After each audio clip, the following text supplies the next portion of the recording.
Hey, what's up, friends? My name is John, but people on the internet call me Narwhal, and I'm currently in the midst of watching through every single superhero movie ever made for the first time. I had never watched them, and I was like, you know what? This would make for good content. Let's finally do it. Today, we're here to talk about Batman Begins. First things first, how the hell would Bruce Wayne know where to find one of these blue flower things? I don't know what the flower was called, but from what I remember, essentially, like, this temple thing that he was headed towards, he had to bring this flower for whatever reason, and he just magically happened to find one in the middle of nowhere. And I don't know if that's just like luck or maybe it was like his destiny, so he was gonna find one regardless. But man, shout out to you, Bruce, because that, like, he was walking all the way up there, and if he didn't happen to find that blue flower on the way up, would he just have been sent back down? They'd be like, nah, dog, you don't got the flower, bro. I really enjoyed this movie. It was definitely one of my favorite movies up to this point, and it's just so confusing to me because anytime I heard Batman Begins, I always just assumed it was from like 1990 or something really old. Like, I had no idea that it was part of the same trilogy as The Dark Knight and The Dark Knight Rises. I just feel like no one ever talked about it, and when they did, they made it seem like it was this old archaic classic or something. So when I saw it was Christian Bale and it was still like a Christopher Nolan movie, I was actually really hyped. The biggest thing that I just love about this movie are the themes about how anger and rage can only get you so far, and eventually that pain gets to a point where it can poison you. There's a conversation between Liam Neeson's character, which I don't remember his name. I'm really bad with all these characters' names. There's a lot of characters that I'm meeting for the first time, but there's a conversation between Bruce Wayne and Liam Neeson's character, and Liam Neeson was saying that vengeance is really the thing that saved his life, and they kind of had a back and forth conversation, and it presents a lot of interesting philosophical questions. I also just love Alfred's character and how he's so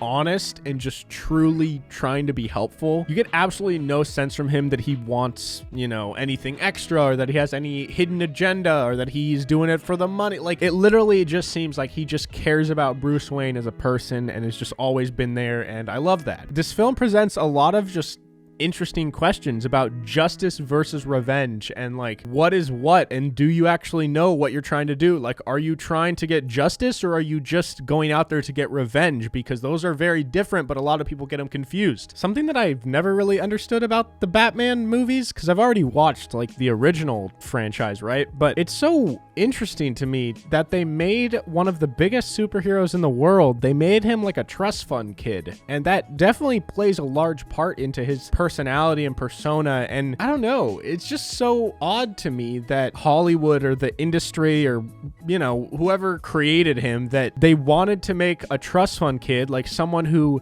has everything. He doesn't need to work for anything for his entire life. He's set, and they make him this desirable character that you want to like love and like support and follow along with. I just think, isn't that kind of weird? I mean, I'm sure there's a purpose behind it. I just haven't really, I guess, known Batman long enough as a character to really understand why they would have done that. Not that I think it takes away from him. It's just you would think that they would want to inspire kids, you know, who don't have that much growing up or who don't have these resources, and maybe there's something to be said about, you know, he faced some other demons because his father was so rich or whatever. I don't know. It just has always seemed like an interesting dynamic because you see that Bruce Wayne literally has this whole mansion. He didn't really build that for himself. You know, his dad was rich as shit, and so now he's rich as shit. And it's just weird that that is like this star, that this hero really that you know, admire to be like in some ways. Not that I think Bruce Wayne is a bad person, but I just think generally speaking, trust fund kids don't have the best reputation. Now, I don't need to beat a dead horse. Don't know if that's even a real saying, but I'm gonna go with it anyways. But holy shit, Christian Bale is just so fucking good, dude. One of the best actors alive right now. Like, he's so fucking amazing. Christian Bale seems like the type of guy that is like really nice, but also just like really fucking scary, you know? I think it might be his teeth. His teeth are so perfect, but they're also just like,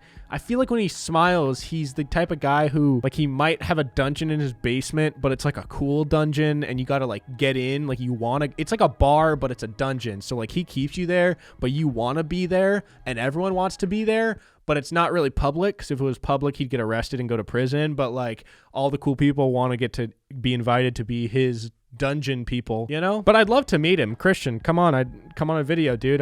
You know, you're welcome to come here anytime you want, Christian Bale. And thank fucking God that finally there's a superhero with a different voice than their talking voice. I said in so many videos before, like, I don't understand why these superheroes sound the exact same and no one recognizes them. And then one of you guys actually commented, like, telling me that in the comics, the way they justify this is that apparently their masks, for some superheroes, their masks or whatever headpiece they're wearing muffles their voice a bit, so it sounds different than it would normally, so people can't recognize them. But in this movie, I really like how Batman's voice is just distinctly different than Bruce Wayne's. It seems so much more practical. And something else I really like is that during the fights, Batman doesn't always win, and he actually has to run away sometimes. Like, there's scenes where it's a cool fight scene, but Batman gets like beat the shit out of. Is that a term? He gets the shit beaten out of him, and then he has to run away, but that fight still carries the same amount of weight and significance. Actually, probably even more since he lost. And that just doesn't really happen that much in these movies. Usually it's like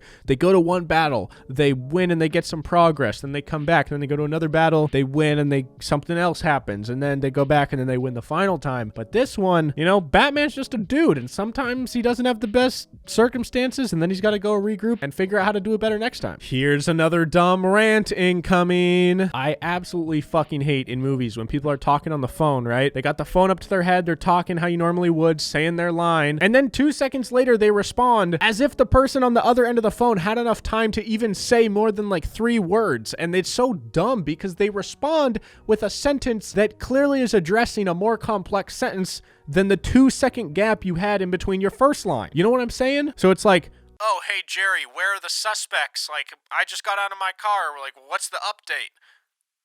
Okay, cool, yeah, I'm heading there now, bye. And I'm like, dude, the person on the other end of the phone would have had enough time to say, like, oh, and then he gets cut off. And I'm like, why do you do that? And that's why I really like Noah Baumbach movies, because they're so real with, like, everything. It's like they put the thought and the time into realizing that if you're going to ask a complex question on the phone, let the camera just focus on the actor's emotions for a little bit, because when you're receiving this information, you're doing things with your body language and your facial expressions, and if you just skip all of that, I feel like it takes so much weight out of the performances. But the last thing I really got to say about this movie is there's one line kind of near the end when Bruce Wayne says, it's all a bit complicated, but all that matters is that my company's future is secure. And it's like a reference to a line earlier in the movie, and I thought it was the most savage thing ever. He just fucking sunned him. Bruce Wayne is just a fucking savage, and I love him, and he's so cool, and I want to marry him. So yeah, Bruce Wayne, come on the show, dude. You're welcome here anytime, man.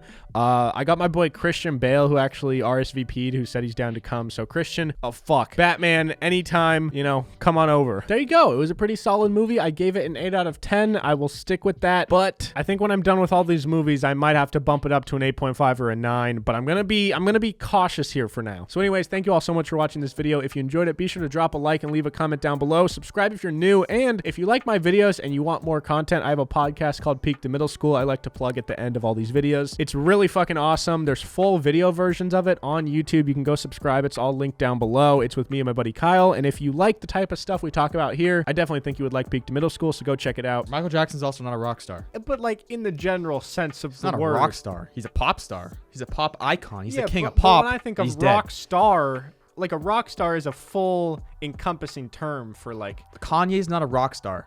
Is that what you're thinking, like a music star?